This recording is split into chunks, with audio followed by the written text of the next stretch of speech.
Chapter 7 Sri Sadguru said, Sri Gauranga Mahaprabhu, who possessed unbending faith, retired from worldly life and absorbed himself in chanting the divine names of Sri Krishna, thus enhancing loving devotion. Leaving behind his aged mother and virtuous wife, Vishnupriya, he left home one night without the knowledge of the Vaishnavas. He approached Sri Keshava Bharati, dwelling on the banks of river Ganga, and took to ascetic life with fixed determination. It is impossible to spread the efficacy of divine names in this world, marred by Kali, without sacrificing everything. Thus thinking, it's impossible to spread the efficacy of the divine names in this world, marred by Kali, without sacrificing everything. Thus thinking, the free willed Sri Gauranga became an ascetic and blessed the world with fearlessness and redemption. He was given the sannyasa name Sri Krishna Chaitanya. Wearing a saffron dress, he set out of Sri Brindavan, intoxicated with luscious sweetness of loving devotion to Sri Krishna. The Vaishnavas searched for him everywhere. Finally, they found him a sannyasi and felt grieved. Sri Krishna Chaitanya was not ready to go home with those Vaishnavas.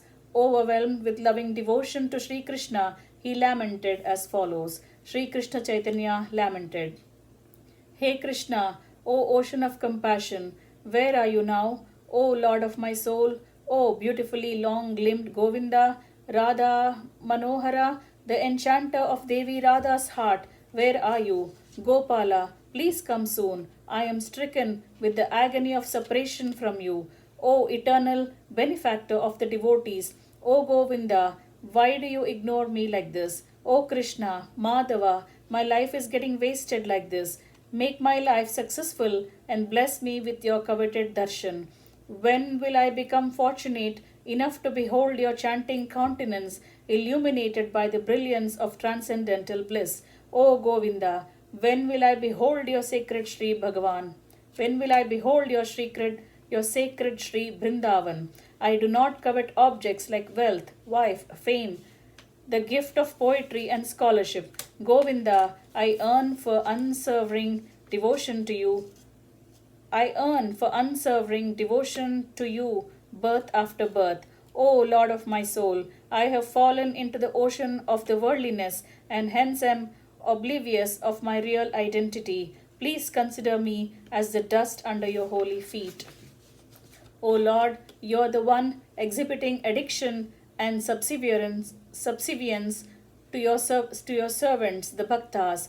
Madhava, please save me. I have no asylum other than you. I took refuge at your holy feet. Sri Sadguru continued, thus singing the glory of Sri Krishna, shedding tears endlessly, he ran all the way to Brindavan. The Vaishnavas who followed him consoled him and pacified him often, but Mahaprabhu had totally forgotten his life as a householder.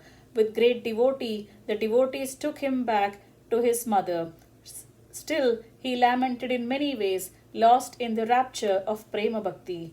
Bhagavan Sri Gauranga took leave of his mother and reached Jagannathapuri. There he had the darshan of Lord Jagannatha, the Supreme Being. As soon as he had the darshan of Lord Jagannatha, he fell to the ground, shedding tears of devotion. Hairs on his body standing on the end, he fainted. A scholar named Vasudeva Sarvabhauma came there providentially and saw Sri Krishna Chaitanya. The scholar took Sri Krishna Chaitanya home and attended to him with all reverence. He was convinced that the latter was an incarnation of Sri Bhagavan himself. Sarvabhauma, who was an adept in the Vedanta Shastra, became a staunch devotee due to the association of Sri Mahaprabhu. Sri Chaitanya stayed for quite some time at Neelanchal, Jagannathapuri, in the company of Sarvabhauma and other devotees daily, having darshan of Lord Jagannatha. At Puri, he took part in the Rathotsavam, the chariot festival of Sri Jagannatha. Through his leela there, he enhanced devotion to Lord Krishna and lost himself in untold spiritual bliss. Later, Sri Krishna Chaitanya started on a pilgrimage and eradicated abysmal evil propensities of Kali everywhere he went, sending back his devout disciples like Sarvabhauma. Sri Chaitanya Deva, who had left Neelanchal, reached Vidyanagar. On the banks of the sacred river Godavari, he met Sri Ramananda and had detailed discussion on the mystic import of great tattvas, philosophical truths. Thus ends chapter 7 entitled Sri Mahaprabhu Charitram of Book 4 of Sri Vaishnava Samhita, composed by Sri Sri Krishna Premi Swamigal.